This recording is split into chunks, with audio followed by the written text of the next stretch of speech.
6 लाख, तो इस फंड ने 13 लाख की है। लेकिन अगर यही कैलकुलेशन डिफरेंट हो जाता है फ्रेंड्स, अगर आप 20 ईयर्स के लिए ये आप कंटिन्यू करते हैं अपने इन्वेस्टमेंट को, तो यहाँ आपको फ्रेंड्स कंपाउंडिंग इफेक्ट देखने को मिलेगा। आपका पैसा जितना बड़ा होगा, जितना लंबे समय के लिए फ्रेंड्स इन्वेस्ट होगा, ये आपका कॉर्पस बड़ा बनेगा फ्रेंड्स। तो अगर 20 ईयर्स में आप इन्वेस्ट करते हैं 5000 पर मंथ के हिसाब से फ्रेंड्स, तो आपके 12 लाख इन्वेस्ट हो रहे हैं टोटल, की टोटल इन्वेस्टमेंट लगभग 66 लाख हो जाती है फ्रेंड्स, 66.4 लाख। अगर आप इसमें इन्फ्लेशन को भी एडजस्ट करेंगे फ्रेंड्स, फिर भी ये काफ़ी बड़ा अमाउंट है। हेलो फ्रेंड्स, एक बार फिर से स्वागत है आपका हमारे इस न्यू वीडियो में। मैं हूं प्रवीण सिंह और आप देख रहे हैं फिनो। फ्रेंड्स, आज के वीडियो में हम एक ऐसे म्यूचुअल फंड के बारे में बात करने जा रहे हैं जो इंडिया के सबसे बड़े एमसी का फंड है, और ये म्यूचुअल फंड हाउस सबसे ट्रस्टेड फंड हाउस है फ्रेंड्स। ये ऐसी कैटेगरी का फंड है फ्रेंड्स जिसमें आपकी इन्वेस्टमेंट मैक्सिमम इंडिया के टॉप 250 कंपनीज में होती है।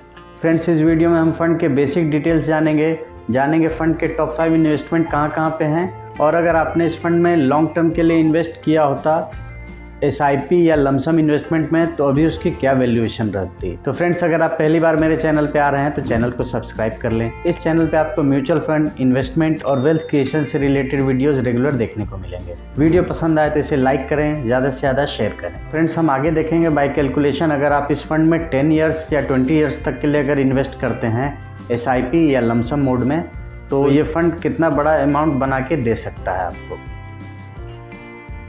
तो आइए फ्रेंड्स, पहले इस फंड के बेसिक डिटेल जानते हैं, फिर हम थोड़ी देर बाद इस फंड का नाम जानेंगे।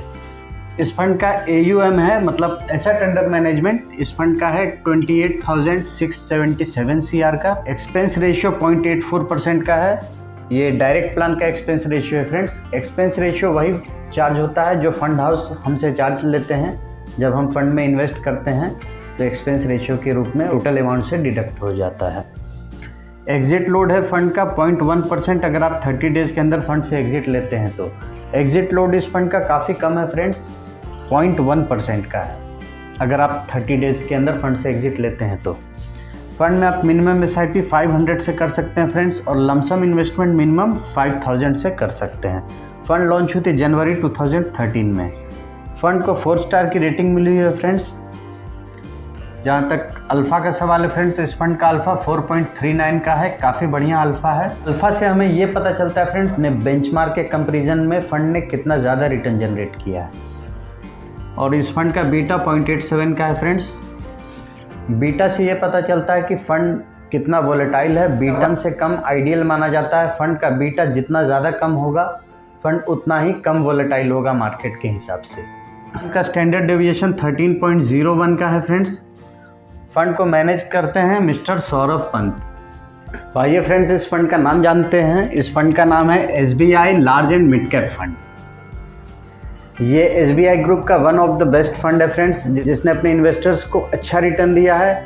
और large and mid cap fund का ये बेनिफिट है फ्रेंड्स, इसमें आपको लार्ज कैप की स्टेबिलिटी भी मिलती है इस तरह के फंड में, और मिड कैप का हाई ग्रोथ, हाई रिटर्न आपको देखने को मिलता है। इस फंड में दोनों का कॉम्बिनेशन आपको मिल जाता है। आपकी इन्वेस्टमेंट इंडिया के टॉप 100 कंपनी लार्ज कैप में आ जाते हैं। 101 से लेकर 250 रैंक तक के कंपनीज मिड कैप में आ जाते हैं। इसमें आपका 70% investment large and mid cap companies में होता है, और अदर 30% फंड मैनेजर पे डिपेंड करता है, वो किसी भी मार्केट कैप में इन्वेस्ट कर सकते हैं।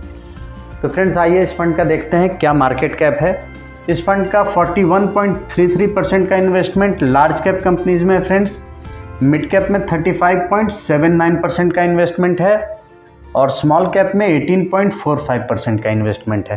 तो आप देख सकते हैं फ्रेंड्स, इस फंड में लार्ज कैप, मिड कैप और स्मॉल कैप में भी एक अच्छा एलोकेशन है, जिससे आपके फंड को एक एक्स्ट्रा रिटर्न देखने को मिल जाता है। जहाँ तक इस फंड का 96% का इन्वेस्टमेंट इक्विटी फंड्स में है, इक्विटी सेक्टर में है, और 4% कैश इक्विवेलेंट है फंड के पास। इस फंड की टॉप इन्वेस्टमेंट की बात की जाए फ्रेंड्स, तो टोटल इस फंड का 80 कंपनीज में इन्वेस्टमेंट है, और टॉप इन्वेस्टमेंट HDFC बैंक में है 7.79% का।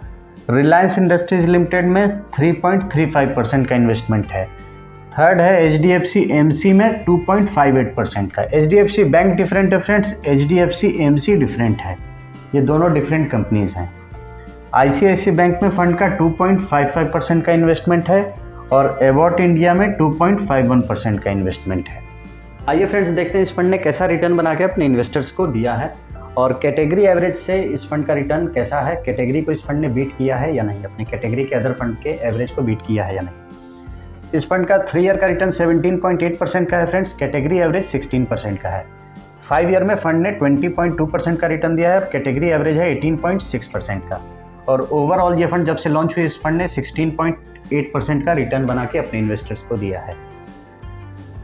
टॉप सेक्टर देखा जाए तो फ्रेंड्स इस फंड का टॉप इन्वेस्टमेंट फाइनेंशियल सेक्टर में है 25.18%। बैंक्स, एनबीएफसीज, एएमसीज इस तरह की कंपनीज में इस फंड का 25.18% का इन्वेस्टमेंट है फ्रेंड्स। देखते हैं फ्रेंड्स इस फंड में अगर आपने एसआईपी किया होता 5000 का पर मंथ का एसआईपी तो अभी उसकी क्या सिचुएशन रहती है। अगर आपने इस फंड में 5 ईयर्स पहले 5000 पर मंथ का एसआईपी किया होता स्टार्ट फ्रेंड्स तो अभी उसकी वैल्यू रहती है अराउंड 4.7 लाख रुपीज़। आपके 3 लाख बन गए रहते हैं 4.7 लाख रुपीज़। ओवरऑल रिटर्न 16.8% का है, लेकिन हमने 15% का ही कैलकुलेशन किया है कि इनकेस अगर आने वाले टाइम में ये फंड जैसा परफॉर्म कर रहा है उससे अगर ये फंड थोड़ा ख़राब भी परफॉर्म करता है तो 15% का रिटर्न ये फंड दे सकता है। ऐसे पास्ट परफॉर्मेंस कोई गारंटी नहीं है फ्रेंड्स कि आगे भी हमें देखने को मिले, लेकिन फ़ंड के जो इन्वेस्टमेंट का पैटर्न है इससे आपको अंदाज़ लगाया जा सकता है कि अब तक इस फंड ने जैसा परफॉर्म किया है लगभग ये फंड आगे भी वैसा ही परफॉर्म कर सकता है। अगर 10 इयर्स में आपके 5000 पर मंथ के हिसाब से आपके 6 लाख इन्वेस्ट होते हैं जिसकी टोटल वैल्यू हो जाती है करीब 13.7 लाख। आपके 6 लाख 10 इयर्स में बन जा रहे हैं फ्रेंड्स 13.7 लाख रुपीज़। अब तक ये देखने में फ्रेंड्स कैलकुलेशन काफ़ी कुछ बड़ा नहीं लग रहा है। 6 लाख को इस फंड ने 13 लाख किए, लेकिन अगर यही कैलकुलेशन डिफरेंट हो जाता है फ्रेंड्स अगर आप 20 इयर्स के लिए ये आप कंटिन्यू करते हैं अपने इन्वेस्टमेंट को तो यहाँ आपको फ्रेंड्स कंपाउंडिंग इफेक्ट देखने को मिलेगा। ईयर्स में आप इन्वेस्ट करते हैं 5000 पर मंथ के हिसाब से फ्रेंड्स तो आपके 12 लाख इन्वेस्ट हो रहे हैं टोटल, जिसकी total approx value after 20 years अगर इस फंड ने 15% का एनुअलाइज रिटर्न बना के दिया तो आपकी टोटल इन्वेस्टमेंट लगभग 66 लाख हो जाती है फ्रेंड्स, 66.4 लाख। अगर आप इसमें इन्फ्लेशन को भी एडजस्ट करेंगे फ्रेंड्स फिर भी ये काफ़ी बड़ा अमाउंट है। अगर लमसम में देखा जाए फ्रेंड्स अगर आपने इस फंड में 1 लाख इन्वेस्ट किया होता, 1 लाख इन्वेस्ट करते हैं आप और उसे 10 ईयर्स के लिए छोड़ देते हैं तो 1 लाख आपके 4 लाख हो जाते हैं। वहीं अगर आप इस इन्वेस्टमेंट को 20 ईयर्स के लिए कंटिन्यू करते हैं, 1 लाख आप वन टाइम इन्वेस्ट करके उसे 20 ईयर्स के लिए इस फंड में छोड़ देते हैं तो लगभग ये फंड 16.36 लाख का कॉर्पस बना के आपको दे सकता है। इन्वेस्टर्स के लिए अच्छा है जो स्मॉल कैप में ऑलरेडी इन्वेस्टेड हैं, उसके अलावा वो लार्ज कैप या मिड कैप में इन्वेस्ट करना चाह रहे हैं तो ऐसे इन्वेस्टर इस तरह के फंड में इन्वेस्ट करके अपने पोर्टफोलियो कंप्लीट कर सकते हैं। स्मॉल कैप, लार्ज कैप और मिड कैप का पूरा कॉम्बिनेशन आपके पोर्टफोलियो में हो जाता है। फ्रेंड्स इस कैटेगरी के अदर फंड की बात की जाए फ्रेंड्स तो इस कैटेगरी में ICICI prudential large and mid cap fund भी हैं और HDFC large and mid cap fund भी हैं। अगर आप large and mid cap category में इन्वेस्टमेंट की प्लानिंग कर रहे हैं फ्रेंड्स तो आप इन तीनों फंड्स में से किसी भी फंड में इन्वेस्ट कर सकते हैं। कंपैरिजन करके आपको जिस फंड का भी पोर्टफोलियो अच्छा लगे आप उस फंड में इन्वेस्ट कर सकते हैं। फ्रेंड्स ये किसी भी तरह की इन्वेस्टमेंट की राय नहीं है। आपको जब भी इन्वेस्ट करना हो फंड में, आपको जब भी इन्वेस्ट करना हो इक्विटी फंड में आप लंबे समय के लिए इन्वेस्ट करें, अपने फाइनेंशियल एडवाइज़र से एडवाइस ले लें, तभी आप इक्विटी फंड में इन्वेस्ट करने की प्लान करें। और जब भी इन्वेस्ट करें मिनिमम आप 8 to 10 ईयर्स का टाइम हॉरिजॉन लेके चलें, तब आपको अच्छे रिटर्न्स देखने को मिलेंगे। फ्रेंड्स ये वीडियो आप लोग को कैसा लगा कमेंट करके ज़रूर बताएं। अगर आप HDFC large and mid cap fund और ICICI prudential large and mid cap fund पे भी डिटेल वीडियो चाहते हैं तो ज़रूर कमेंट करें। मैं अपकमिंग वीडियोज़ इन दोनों फंड पे भी बना के शेयर करूँगा। फ्रेंड्स अगर आपको कोई भी डाउट हो इन्वेस्टमेंट के रिगार्डिंग या इस फंड के रिगार्डिंग या और भी किसी अदर फंड के रिगार्डिंग तो ज़रूर कमेंट करें, मैं उनके रिप्लाई करूँगा।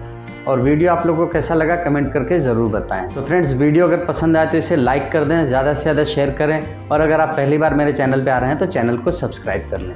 तो फ्रेंड्स जल्दी मिलते हैं नेक्स्ट वीडियो में किसी और नए फंड के साथ, किसी और नए टॉपिक के साथ। तब तक के लिए इन्वेस्ट करते रहिए, ग्रो करते रहिए, लर्निंग करते रहिए। जल्दी मिलते हैं नेक्स्ट वीडियो में, तब तक के लिए गुड बाय, जय हिंद एंड टेक केयर।